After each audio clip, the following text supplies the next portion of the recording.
Dialogue പറയാന്ന് പറഞ്ഞിരുന്നല്ലോ, ആ ഡയലോഗ് പറയാന്ന് പറഞ്ഞിരുന്നു. അപ്പൊ ആ ഡയലോഗ് അവസാനിപ്പിക്കുന്നതല്ലോ. എന്തായിരുന്നു പറഞ്ഞ? അല്ല, കണ്ടതെല്ലാം മിച്ചം അങ്ങനെയല്ലായിരുന്നോ? തമിഴില് പറയാനോ പറയൂ. അപ്പൊ നമ്മളൊന്ന് മനസ്സിലാവുമല്ലോ. എനിക്കില്ലേ ഒരു ഡയലോഗ് പറയണമെങ്കിൽ ഒരാൾ പറഞ്ഞു തന്ന് അത് മനസ്സിലായി.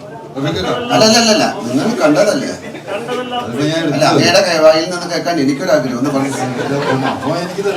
നോക്കി പറയാം. എന്നാ എനിക്കൊന്ന് കണ്ടത് നിജം, കാണാത്തത് പോയി, നീ കണ്ടതെല്ലാം പോയി, നീ കാണപ്പോകുന്നത് നിജം.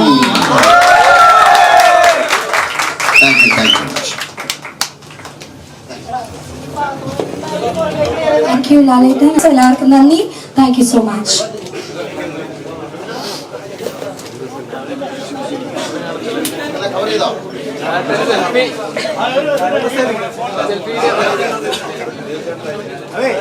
എല്ലാവരും സ്റ്റിൽ എടുക്കുമ്പോ എല്ലാവരും കൂടി പൊട്ടിച്ചിരിച്ചേ.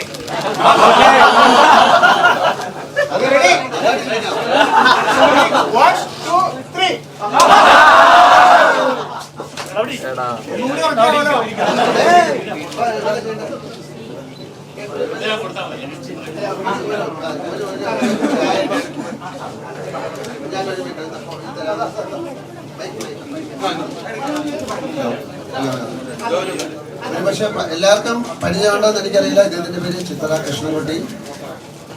വളരെ കാലത്തെ സിനിമയുമായിട്ട് വളരെ കാലം മുമ്പേ ഉള്ള ഒരാളാണ്. ഏറ്റവും വലിയ ഫോട്ടോഗ്രാഫറായിരുന്നു. ചിത്ര സ്റ്റുഡിയോ കോട്ടയം ഒരുപാട് സിനിമകളിൽ, ഒരുപാട് മാഗസീനുകളിലൊക്കെ ഇറക്കിയ ആളാണ്. എനിക്കൊന്ന് നസീസാറിന് അതിനേക്കാളും മുമ്പേ ഉള്ള കാലത്തൂടെ സഞ്ചരിച്ച് ഇപ്പോഴും സിനിമയിൽ അത്ര സജീവമല്ലെങ്കിലും ഞങ്ങളെ പോലുള്ള അദ്ദേഹത്തിൻ്റെ കൂട്ടുകാരോടൊക്കെ എപ്പോഴും സഹകരിച്ച് നടക്കുന്ന ആളാണ് അദ്ദേഹം. എനിക്കൊരു ആൽബം, എൻ്റെ പഴയ ചിത്രങ്ങളിലെല്ലാം ഉള്ള ഒരു ആൽബം പ്രസന്റ് ചെയ്യാണ്. എങ്ങനെ മുമ്പിൽ വെച്ച് ചെയ്യുമ്പോൾ പറഞ്ഞോളൂ.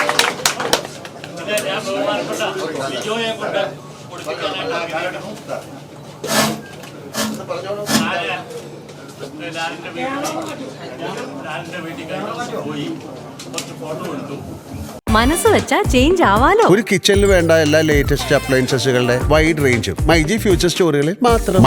മൈജി ഫ്യൂച്ചർ ചേഞ്ച് ആകും, വേറെ റേഞ്ച് ആകും. നിങ്ങളുടെ ഡിസൈനർ ഹോം എന്ന സ്വപ്നം യാഥാർത്ഥ്യമാക്കുന്നു. സാൻബിൾഡ് ഡിസൈൻഡ് ബൈ കോൺസെപ്റ്റ്സ്.